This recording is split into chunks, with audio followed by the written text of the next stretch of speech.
बिस्मिल्लाहिर्रहमानिर्रहीम। अस्सलामुअलैकुम बच्चों, क्या हाल चाल आप लोगों के? ठीक ठाक हैं? उम्मीद करता हूँ कि आप ठीक ठाक होंगे। मेरे मैथ वाइटल चैनल पे आप लोगों को खुश आमदीद। हम आज शुरू करने जा रहे हैं एक्सरसाइज नंबर 18.2 का थर्ड और फोर्थ क्वेश्चन। ठीक है, ये सिंपल से सवाल हैं। सिंपल मैं हर सवाल से पहले इसलिए बोलता हूँ क्योंकि इतना टफ नहीं है, सिर्फ ये सिंपल सा कंसेप्ट है जो आप लोगों ने समझने की कोशिश करनी है। अगर आप लोग इस कंसेप्ट को समझ जाएंगे तो आप सवाल आसानी से कर सकते हैं। ठीक है बच्चों, तो आइए हम बच्चों इसको स्टार्ट करते हैं। टाइम ज़ाया किए बगैर हम इसको स्टार्ट करते हैं। तो आपका क्वेश्चन नंबर थ्री जो है इसका हम, ठीक है, अच्छा, कहता है कि इफ़ u डायरेक्टली प्रोपोर्शनल है v क्यूब के, v का तीसरा अंडर रूट 3, ठीक है। तो u जो है आपका 4 हो जब v जो है 64 हो। फिर क्या करना है आपने, find the value of u जब v आपको 216 दिया गया हो, और फिर आपने दूसरे में क्या करना है, वैल्यू ऑफ v जब आपको u जो है वो 5 दिया गया हो। ठीक है बच्चों, तो अभी हम इसको स्टार्ट करते हैं, देखते हैं। पहले हमें कंडीशन दी गई है कि आपका u जो है वो डायरेक्टली प्रोपोर्शनल है किसके, v अंडर रूट के, अंडर रूट तीसरा अंडर रूट 3 अंडर रूट। इसका कतन ये मतलब नहीं है कि 3 अंडर रूट v, ये वाला मतलब इसका नहीं है। ठीक है, वैसे आपको पता है अंडर रूट की वैल्यू क्या होती है, अंडर रूट की वैल्यू होती है 1/2। अगर आपको अंडर रूट इस तरह दे दिया जाए, अंडर रूट आपको दे दिया जाए इस तरह, तो फिर इसकी वैल्यू होती है 1/3। ठीक है बच्चों, ये है थोड़ा सा इस अंडर रूट के बारे में कि ये तीसरा अंडर रूट है, अंडर रूट 3 है। तो इसका मतलब ये जो आपका v की वैल्यू आएगी, v की जो पावर आएगी वो 1/3 आएगी। ठीक है, तो ये थोड़ा सा समझने की ज़रूरत है। अच्छा, फिर हम क्या करेंगे, फिर हम चलते हैं कि अब क्या है कि हमने पहले पढ़ा कि जब इसको डायरेक्टली प्रोपोर्शनल को हम ख़त्म करते हैं, तो डायरेक्टली प्रोपोर्शनल को ख़त्म करने के लिए हम बराबर लगाते हैं, k लगाते हैं और v अंडर रूट क्यूब। ठीक है, तो मैं इसको क्या इस तरह लिख सकता हूं, u is equal to k v की पावर 1/3। मैंने अभी तो समझाया आपको। ठीक है, तो अब मैंने क्या किया, अब इसमें से k की वैल्यू हमें चाहिए। सबसे पहले हमें k की वैल्यू चाहिए ताकि इस k को हम सॉल्व कर सकें। तो k की वैल्यू के लिए हमने क्या किया कि k इस v क्यूब को हम इसके नीचे ले जाएंगे। तो k is equal to u upon v की पावर 1/3। ठीक, ये वाला जो है इसके साथ मल्टीप्लाई हो रहा है। जो जब मैं इक्वल के इस साइड पे लेके आया तो इसके अंडर में आ गया, तो इसको मैंने इधर लिख दिया, k को इधर लिख दिया। ठीक है बच्चों, समझ आ गई ना? अच्छा, फिर अब क्या करना है, फिर आपने अब इनकी वैल्यूज पुट कर देनी है। कौन सी वैल्यू, ये वाली जो वैल्यू है, ये जो आपको पहले दी गई है पहले कंडीशन में, ये वाली वैल्यूज फाइंड पे उसके बाद आपने जाना है। ठीक है, तो अभी हम वैल्यूज पुट करते हैं। पुटिंग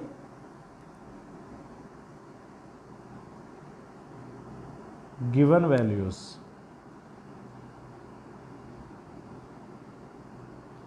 ये आपकी इक्वेशन हो जाएगी, या इसको आप दे लो इक्वेशन नंबर 1 का नाम, इसको दे लो 2 का नाम। ठीक है, अच्छा, फिर आपने क्या किया, k is equal to u आपका क्या है, 4 है, अपान u आपका 4 है अपान 64 की पावर 1/3। v आपका क्या था, 64। ठीक है बच्चों, तो ये आपका हो गया फिर v की वैल्यू। अच्छा, उसके बाद फिर अब हमने क्या करना है, ये u नहीं है, ये 4 है, ठीक है, पहले था u, इसको आप लिखेंगे u, ठीक है। अच्छा, ये था आपका u, अब ये आ गया आपका 4। अब जब 64 की वैल्यू पावर जो है 1/3 है, तो मैं इसको क्या 64 को अगर मैं 3 हिस्सों पे डिवाइड करूं तो क्या मैं इस तरह लिख सकता हूं, 4 मल्टीप्लाई बाय 4 मल्टीप्लाई बाय 4, 4 4 ज़ा 16, 16 4 ज़ा 64, ये बनता है।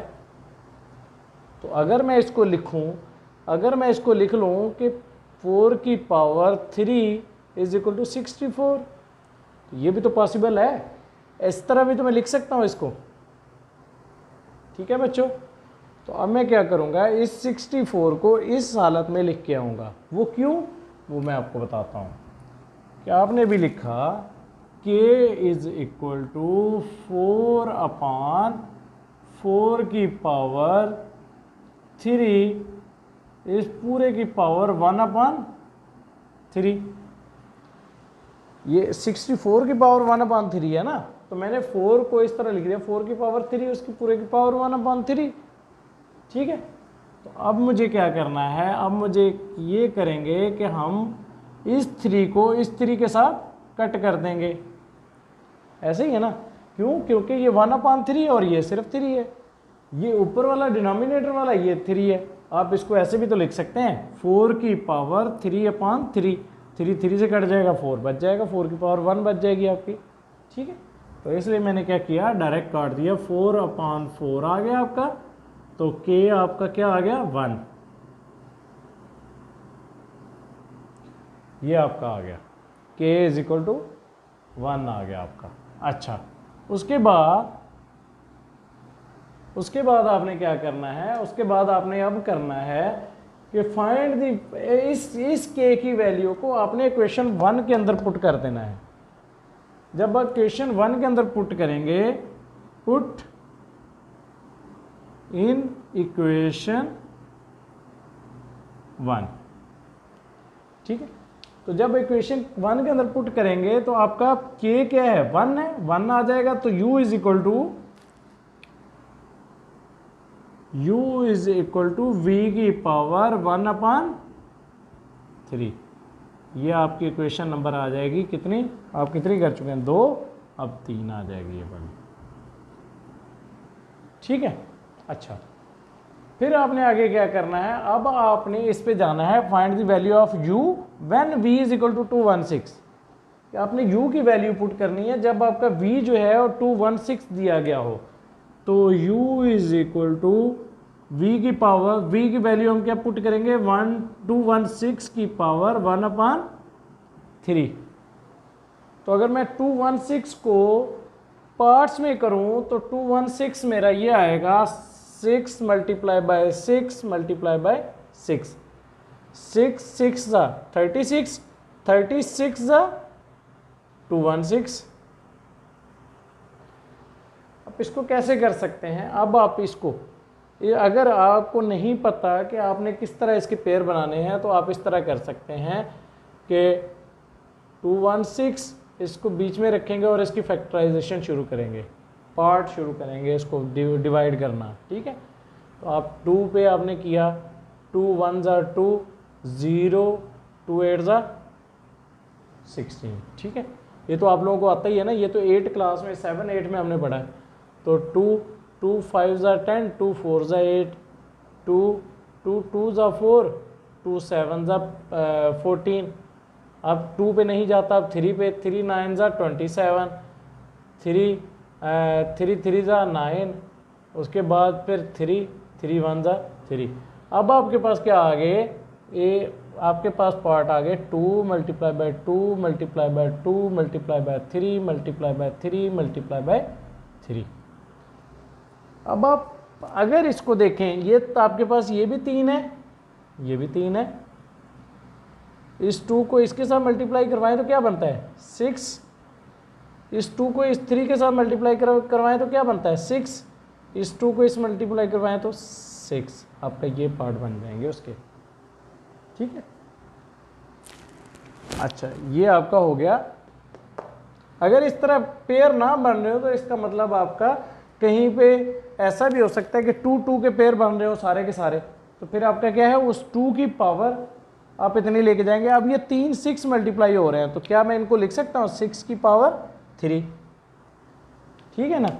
इस तरह इसको किया जाता है। तो अब मैं क्या करूँगा, u इज इक्वल टू 6 की पावर 3 और इसकी पावर 1/3। तो मेरा क्या आ जाएगा, u इज इक्वल टू 6 की पावर 3/3, 3 3 से कट हो गया, u इज इक्वल टू 6। ये आ गया कब, when v is equal to 216। आपका ये आंसर आ जाएगा 1।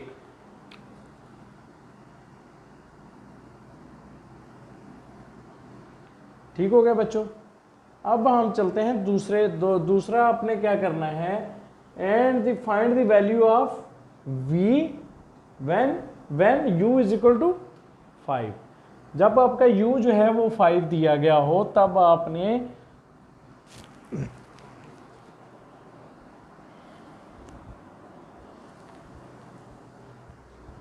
जब आपको u जो है वो 5 दिया गया हो, तब आपने v की वैल्यू मालूम करनी है। तो वही वैल्यू, वही इक्वेशन 1 से आप चलेंगे। इक्वेशन 1 से किस तरह चलेंगे, इक्वेशन 1 implies that क्या है, इक्वेशन 1 आपकी है क्या, u is equal to v की पावर 1/3, ठीक है। तो v की power 1/3 is equal to u की वैल्यू आपको क्या दे दी गई है, u की वैल्यू जब 5 हो, जब u की वैल्यू 5 हो तो तब आपने v की वैल्यू मालूम करनी है। तो जब v की वैल्यू 5 हो तो तब आपने v की वैल्यू मालूम करनी है। अब v का हमारे पास क्या है, 1/3 है। तो हम इसको v में लाने के लिए क्या करते हैं, v में लाने के लिए दोनों साइडों पे हम क्यूब ले लेंगे। Taking cube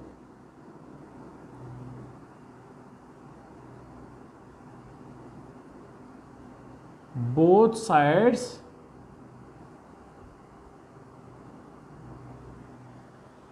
taking cube both sides.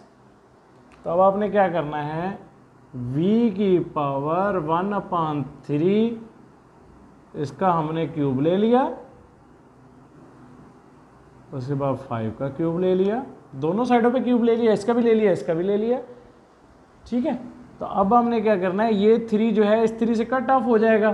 तो v इज इक्वल टू 5 का पावर जो है वो क्यूब होगा, तो इसको ऐसे लिख सकते हैं ना, 5 मल्टीप्लाई बाय 5 मल्टीप्लाई बाय 5, ठीक है। 5 5 are 25, 25 5 are 125। v is equal to 125 when u is equal to 5। आपका ये आंसर आ गया दूसरा।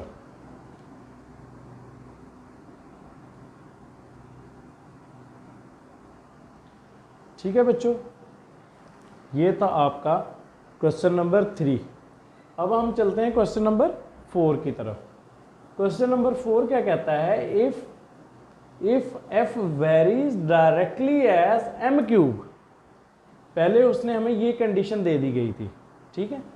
तो अब आपने अगर स्क्रीनशॉट लेना तो ले लें, अगर सेव करना है सेव कर लें। किस तरह आप लोगों ने करना है, ताकि मैं इसको मिटा के इसके बाद आगे मैं इसको कैरी करूँ, ठीक। तो ये मैं मिटाता हूँ।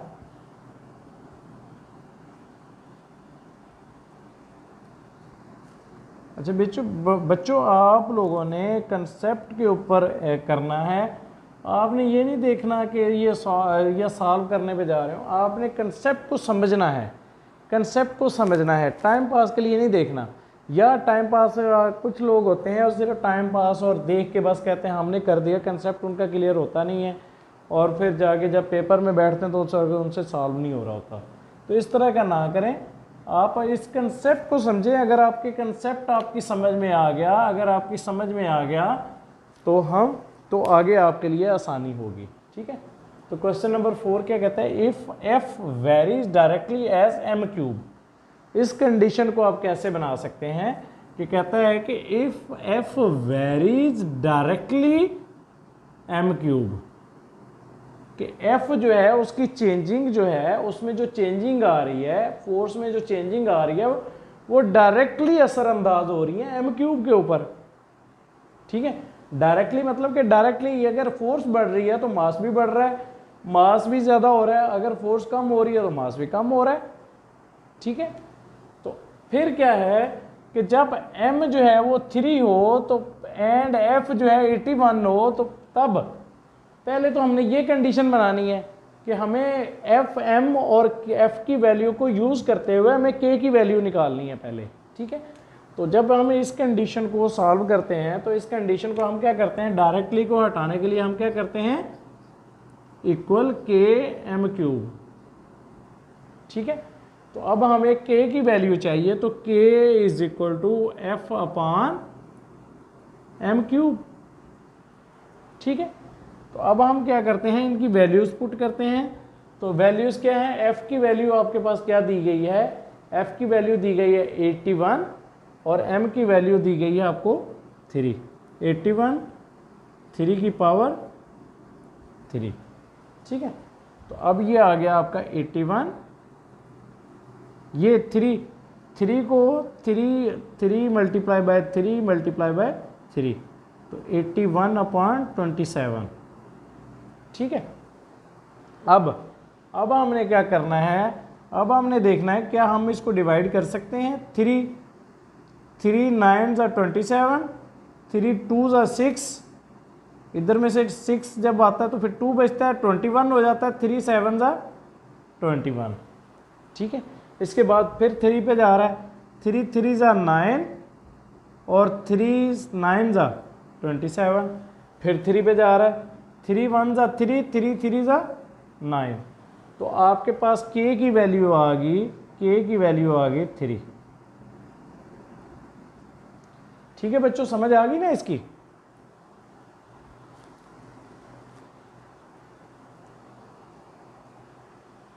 इसकी समझ आ गई ना आप लोगों को।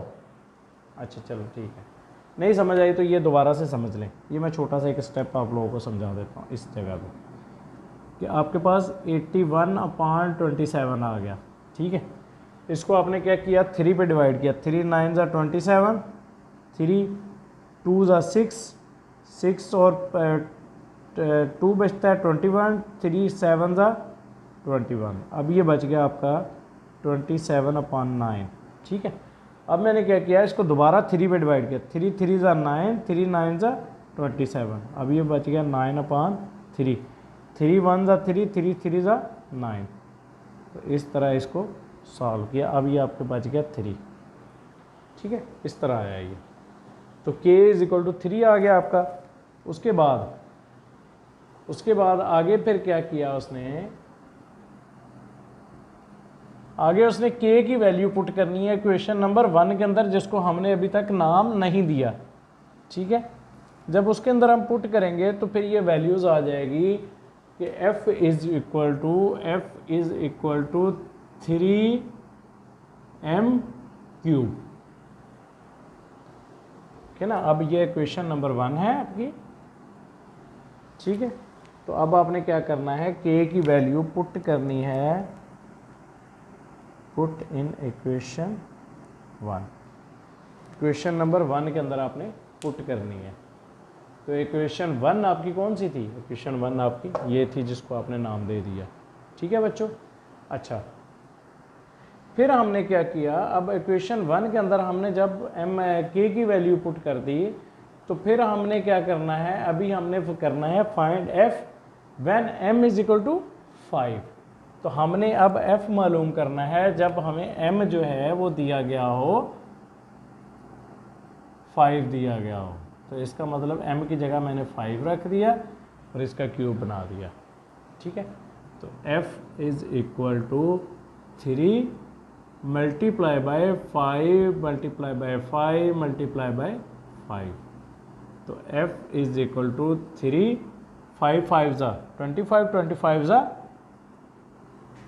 215।